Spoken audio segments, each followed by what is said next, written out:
And they thought they were done with Yemen. Donald Trump and his administration just became the subject of an attack themselves, this time from a highly respected Army general.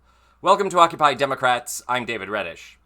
If you watched our other videos here on the channel, and if not, what are you waiting for?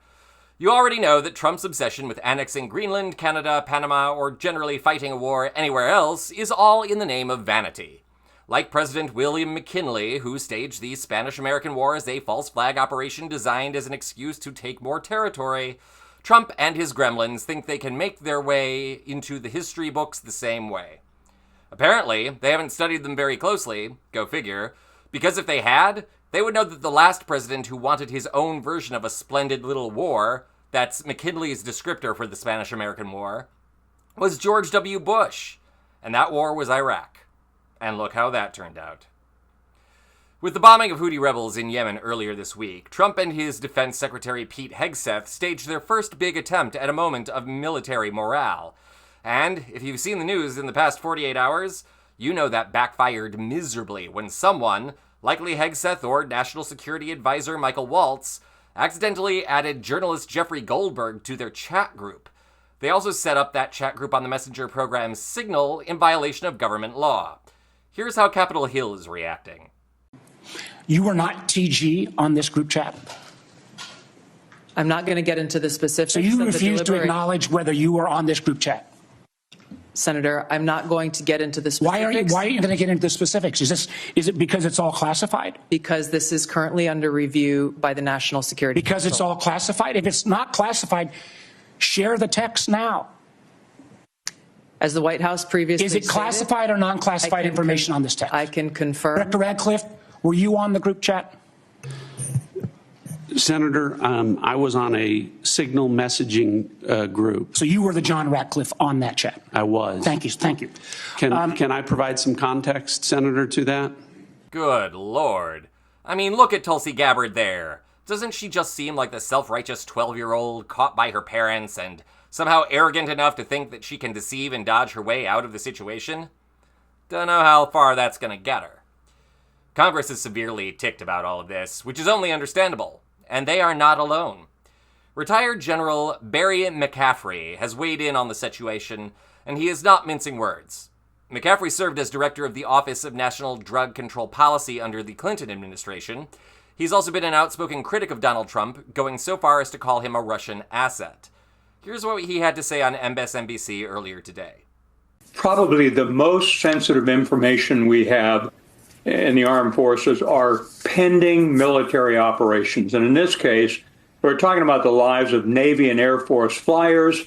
But by the way, we also ought to assume that Signal has been penetrated by many intelligence organizations, to include the Russians and the Iranians.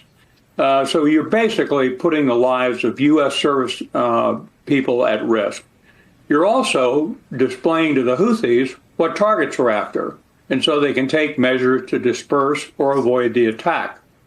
It's a sense of arrogance. And by the way, I also think it's an attempt to avoid accountability under the Official Records Act.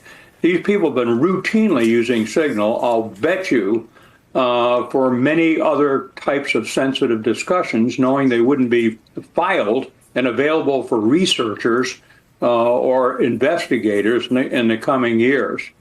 It's really a disgraceful situation. If that had been a bunch of majors and lieutenant commanders coordinating an attack, they'd all get fired and probably be subject to criminal prosecution.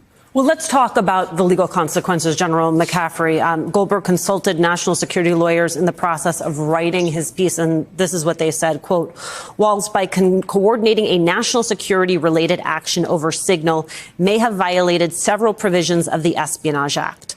All of these lawyers said that a U.S. official should not establish a signal thread in the first place.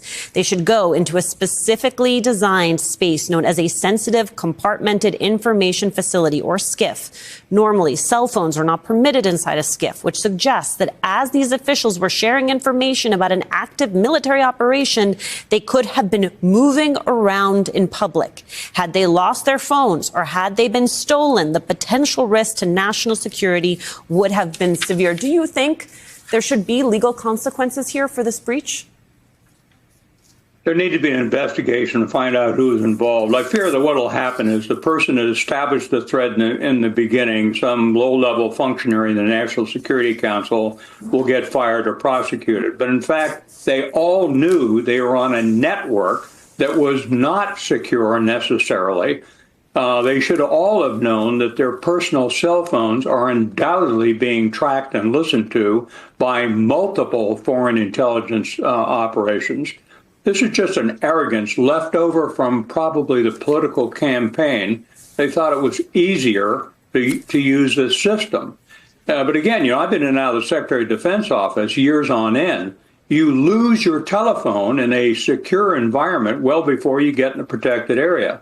And if it's a pending military operation, most of that would then be classified, need to know, and done only in what you term a SCIF, secure compartmental installation. Costs a fortune to make them. That's where we talk one to another, coordinating military operations. Claire, ranking member on the. Wow. McCaffrey makes a few striking claims there, including that Hegseth and company are using Signal to avoid any kind of transparency or accountability. And he's also right. No doubt, every intelligence agency in the world is trying to tap into the private phones of the officials on that chat thread.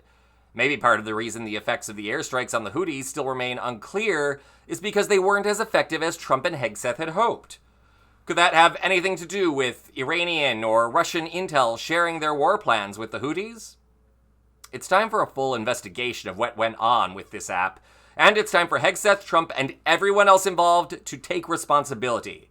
Pete Hegseth is not capable or qualified for his job, at all, and he just proved it to the world. No wonder several prominent Republicans, including Representative Don Bacon and journalist Mark Wright, have called on Trump to fire Hegseth immediately. In other words, get the popcorn. We'll keep you updated on this story as it continues to develop. This is Occupy Democrats.